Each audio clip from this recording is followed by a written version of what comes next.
Dear students, मैं आज आपको संयोजी बंध सिद्धांत या परमाणु कक्ष सिद्धांत या जिसे हम हिटलर लंदन सिद्धांत भी कहते हैं उसके विषय में समझाऊंगी।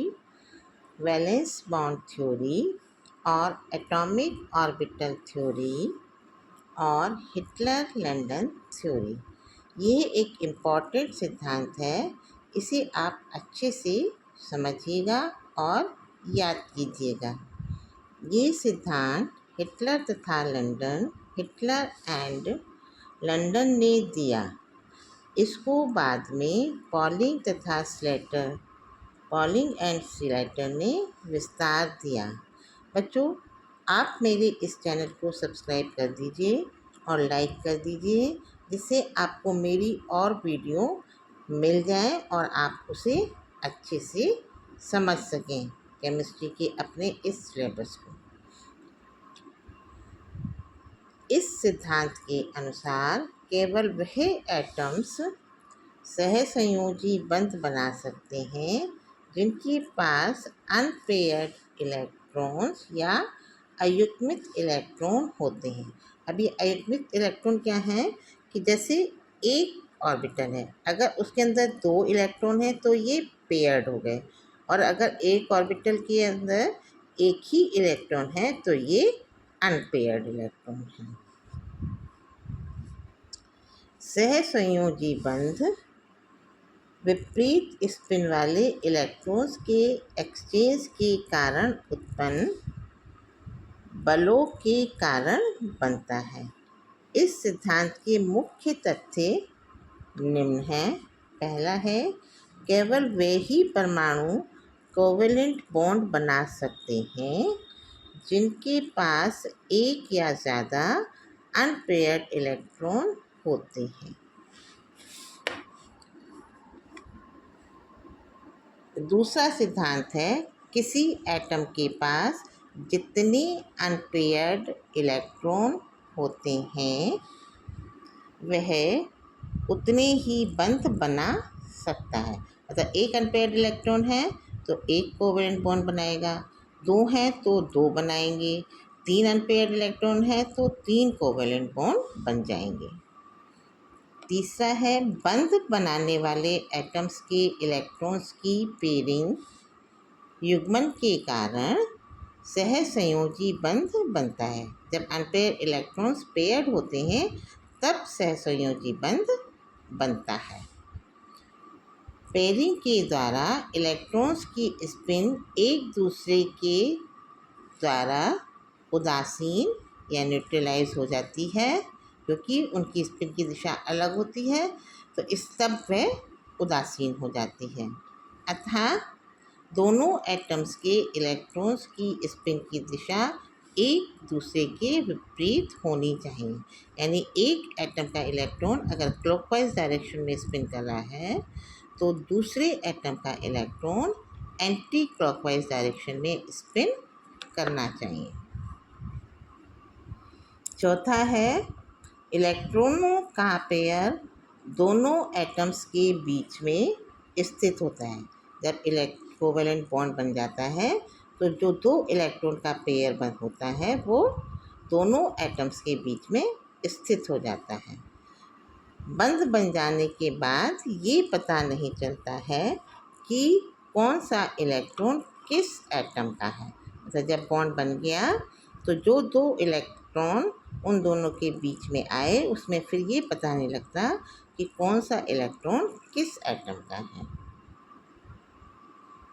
6th है, अणु में उपस्थित प्रत्येक एटम अक्रिय गैस विन्यास प्राप्त करने की कोशिश करता है।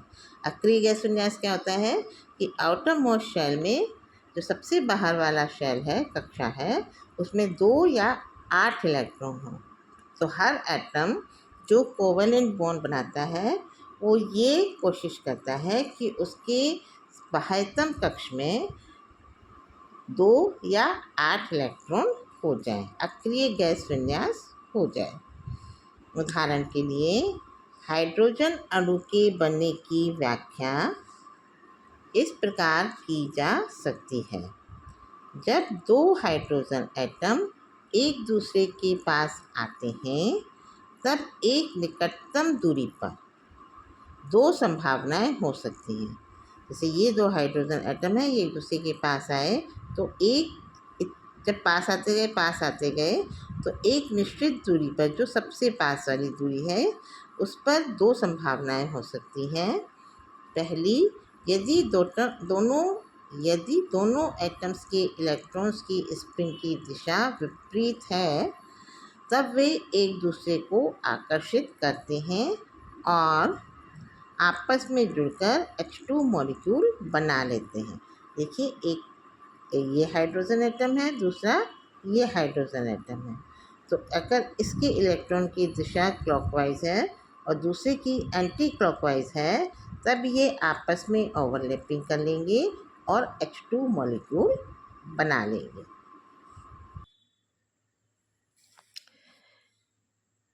दूसरी सिचुएशन क्या हो सकती है? यदि दोनों एटम्स के इलेक्ट्रॉन्स की स्पिन की दिशा समान है तब वे एक दूसरे को प्रतिकर्षित करते हैं और बंध नहीं बन सकता है। तो अगर दोनों हाइड्रोजन एटम के इलेक्ट्रॉन्स की स्पिन की दिशा एक ही है, जैसे यहाँ पर ये क्लॉकवाइज डायरेक्शन है, तो इनके बीच में प्रतिकर्षण बल, रिपल्सिव फोर्स उत्पन्न हो जाएगा और बंध नहीं बनता है।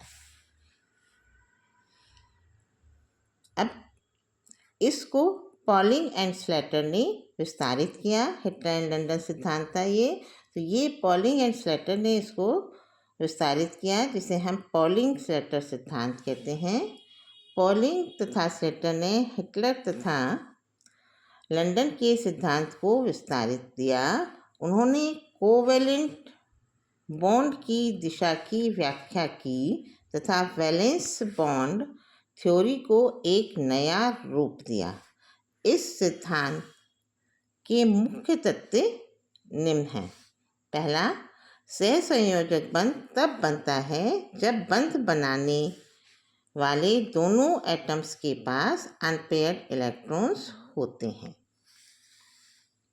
दूसरा, यदि एटम्स के एटॉमिक ऑर्बिटल्स एक दूसरे को ओवरलैप अतिव्यापन करते हैं, दोनों एटम्स के अनपेयर्ड इलेक्ट्रॉन्स की स्पिन की दिशा विपरीत होनी चाहिए। बंध बनने पर दोनों इलेक्ट्रॉन्स की स्पिन एक दूसरे को उदासीन न्यूट्रलाइज कर देती है। यदि दोनों इलेक्ट्रॉन्स की स्पिन की दिशा समान होती है तो वह एक दूसरे को प्रतिकर्षित करते हैं तथा बंध नहीं बनता है। तो ये दोनों बातें तो हिटलर एंड लंदन ने ही कही थी, वही पॉलिंग एंड स्लेटर ने भी कही। तीसरा, सहसंयोजक बंध की शक्ति या स्ट्रेंथ एटॉमिक ऑर्बिटल्स की ओवरलैपिंग अतिव्यापन की मात्रा पर निर्भर करती है। यदि ज़्यादा ओवरलैपिंग होगी, जितनी ज़्यादा ओवरलैपिंग होगी उतनी ही ज़्यादा बंध की शक्ति होगी। ये नई बात उन्होंने कही कि ओवरलैपिंग की मात्रा पर बंध की शक्ति निर्भर करती है। तो अधिव्यापन या ओवरलैपिंग की मात्रा को S द्वारा प्रदर्शित किया जाता है और S को हम इस फार्मूले से निकाल सकते हैं, psi a psi b dot dt, जहाँ psi a तथा psi b दोनों ऑर्बिटल्स के तरंग फलन या वेव फंक्शन हैं। जब S का मान पॉजिटिव होता है तब दोनों एटम्स के न्यूक्लियस के मध्य इलेक्ट्रॉन घनत्व, इलेक्ट्रॉन डेंसिटी बढ़ जाती है तथा बंध बन जाता है। लेकिन जब S का मान नेगेटिव होता है तब दोनों एटम्स के न्यूक्लियस के मध्य इलेक्ट्रॉन घनत्व कम हो जाता है तथा बंध नहीं बनता है। ठीक है। जब एस का मान क्या होगा, पॉजिटिव होगा तब बॉन्ड बनेगा, और निगेटिव होगा तब बॉन्ड नहीं बनेगा। और जब एस का मान 0 होता है तब कोई ओवरलैपिंग नहीं होती है और दोनों एटम्स के बीच ना कोई आकर्षण होता है और ना कोई प्रतिकर्षण होता है। ये नया पॉइंट पॉलिंग एंड स्लेटर ने हिटलर एंड लंदन में जोड़ा। फोर्थ है, जिन एटॉमिक ऑर्बिटल्स के पास अनपेयर्ड इलेक्ट्रॉन्स होते हैं केवल वे ही आपस में ओवरलैपिंग कर सकते हैं। जिन एटॉमिक ऑर्बिटल के पास अनपेयर्ड इलेक्ट्रॉन्स नहीं होते हैं वह आपस में ओवरलैपिंग नहीं कर सकते हैं। फिफ्थ पॉइंट है, यदि एक एटम के पास एक से ज़्यादा अनपेयर्ड इलेक्ट्रॉन्स हैं तो वह एक से ज़्यादा बंध यानी कि मल्टीपल बंध यानी कि बहुबंध बना सकता है। 2 इलेक्ट्रॉन अनपेयर्ड हैं तो 2 बॉन्ड बन जाएंगे, 3 हैं तो 3 अनपेयर बॉन्ड बन जाएंगे। नेक्स्ट पॉइंट है, अणु के अंदर एटम्स की अपनी पहचान आइडेंटिटी बरकरार रहती है, यानी कि जो एटम के अंदर बाकी ऑर्बिटल्स जैसे हैं वो वैसे ही रहेंगे, उसकी अपनी पहचान वैसी ही रहेगी। 6 है, जिस दिशा में ऑर्बिटल्स की ओवरलैपिंग ज़्यादा होती है बंध उसी दिशा में बनता है, अर्थात बंध की एक निश्चित दिशा होती है, बंध की डायरेक्शनल नेचर होती है। यहाँ जो हिटलर एंड लंदन था उसने इस बारे में कुछ नहीं कहा था यहाँ पर, लेकिन पॉलिंग एंड स्लेटर ने ये कहा कि बॉन्ड उसी दिशा में बनेगा जिस दिशा में ओवरलैपिंग होगी। जैसे XYZ जो दिशा है, जिस दिशा में ओवरलैपिंग होगी उसी पर बॉन्ड बनेगा। 8 है, जब ऑर्बिटल्स अक्ष पर अतिव्यापन करते हैं तब एक स्ट्रॉन्ग बॉन्ड बनता है, यानी XYZ एक्सिस पर अतिव्यापन करेंगे तो जो बॉन्ड बनेगा वो स्ट्रॉन्ग होगा। नेक्स्ट है, एक गेंदाकार ऑर्बिटल, गेंदाकार मतलब स्फेरिकल गोल, तो वो ऑर्बिटल कौन सा होता है, S ऑर्बिटल, किसी भी दिशा में ओवरलैपिंग कर सकता है, यानी कि S ऑर्बिटल चूँकि XYZ तीनों एक्सिस पर होता है इसलिए वो किसी भी XYZ किसी भी दिशा में ओवरलैपिंग कर सकता है। लेकिन P ऑर्बिटल चूँकि इनकी दिशा निश्चित होती है, या तो X पे है या Y पे है या Z पर है, तो P ऑर्बिटल केवल अपनी एक्सिस पर ही ओवरलैपिंग करता है। अब ऑर्बिटल्स की ओवरलैपिंग कैसे होती है, ओवरलैपिंग ऑफ एटॉमिक ऑर्बिटल्स। विभिन्न एटॉमिक ऑर्बिटल्स की ओवरलैपिंग इस प्रकार होती है।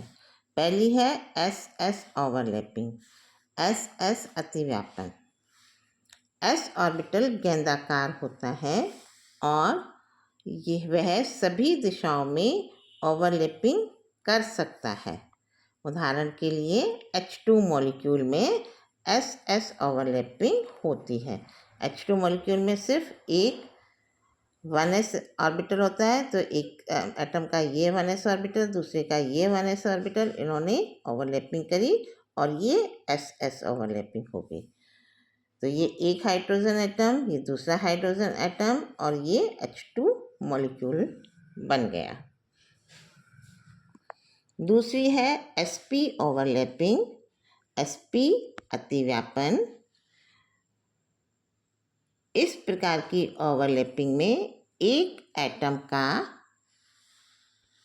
s ऑर्बिटल तथा दूसरे एटम का p ऑर्बिटल एक दूसरे को ओवरलैप करता है। ये s ऑर्बिटल है गोल और ये p ऑर्बिटल है, तो यहाँ आपस में ओवरलैपिंग हुई और sp ओवरलैपिंग हुई। उदाहरण के लिए HF अणु में sp ओवरलैपिंग होती है, तो ये आपका H अणु है और ये H परमाणु है और ये F परमाणु है, और यहाँ पर देखिए H का s ऑर्बिटल F के p ऑर्बिटल से ओवरलैप कर रहे हैं, तो तो ये आपका HF मॉलिक्यूल है। तीसरा है PP ओवरलैपिंग। जब बंध बनाने वाले दोनों एटम्स के p ऑर्बिटल्स में अनपेयर्ड इलेक्ट्रॉन्स होते हैं तब इस प्रकार की ओवरलैपिंग होती है। तो ये एक p ऑर्बिटल और दूसरा p ऑर्बिटल और आपस में ओवरलैप करके ये PP ओवरलैपिंग हो गई। उदाहरण के लिए FF अणु।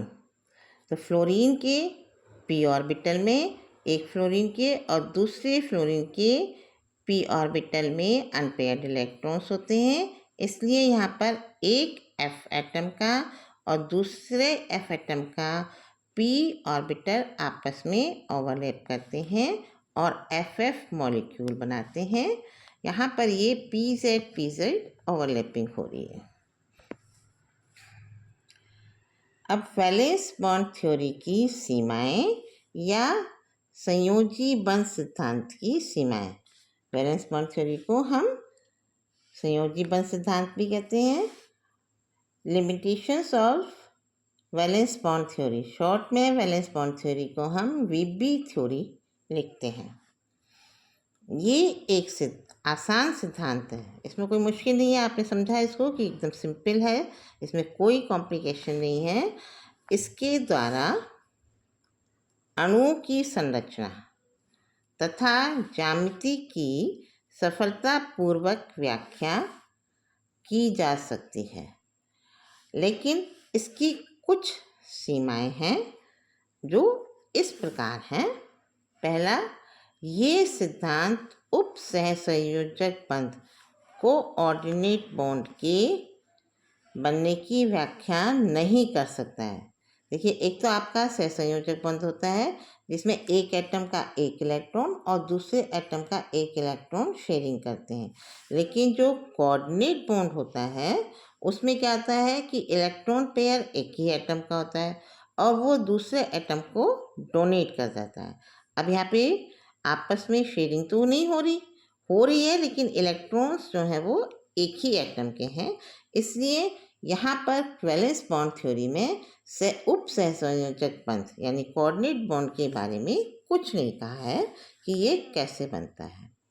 दूसरा है, ये सिद्धांत O2 ऑक्सीजन के अणु के चुंबकीय गुण पैरामैग्नेटिक कैरेक्टर की व्याख्या नहीं कर पाता है। इस सिद्धांत के अनुसार O2 अणु इलेक्ट्रॉन्स की साझेदारी के कारण बनता है और इसमें कोई भी अनपेयर्ड इलेक्ट्रॉन नहीं होता है, अतः O2 अणु को प्रतिचुंबकीय डायामैग्नेटिक होना चाहिए, लेकिन वास्तव में ये अनुचुंबकीय पैरामैग्नेटिक होता है।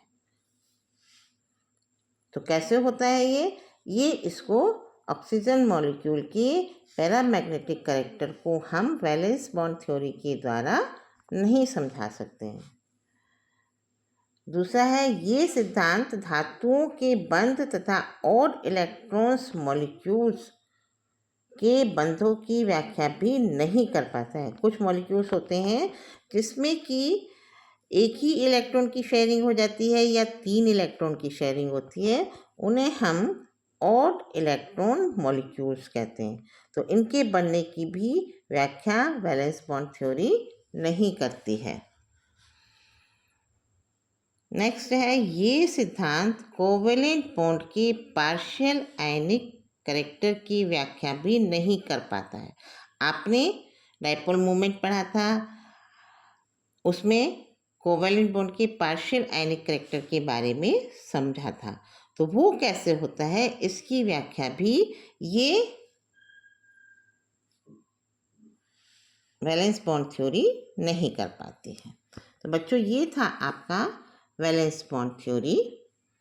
इसको खूब अच्छे से समझिए, एग्ज़ाम में ये बहुत बार पूछा जाता है और बहुत सिंपल है, इसमें कोई मुश्किल नहीं है। आप इसे आसानी से समझिए और मेरी अगली वीडियो के लिए आप इस चैनल को सब्सक्राइब कीजिए, जिसका नोटिफिकेशन आपको मिल जाएगा। अगली वीडियो में आपको मॉलिक्यूलर ऑर्बिटल थ्योरी पर दूंगी, जिसमें आपको मॉलिक्यूलर ऑर्बिटल थ्योरी के बारे में समझाया जाएगा, और वो भी बहुत एक इम्पॉर्टेंट टॉपिक है एग्ज़ाम के पॉइंट ऑफ व्यू से, इसलिए उसे समझिए और करिए। ठीक है बच्चों, तो मेरे चैनल को सब्सक्राइब कीजिए, लाइक कीजिए, जिससे आप मेरी अगली वीडियो मिल सकें आपको। और बाकी इस वाले चैनल में जितनी वीडियो पड़ी हैं उनको समझिए, वो सब इम्पॉर्टेंट टॉपिक्स हैं, जिससे कि आप उन्हें अच्छे से समझकर अपने एग्ज़ाम में अच्छे नंबर ला सकें। थैंक यू बच्चों।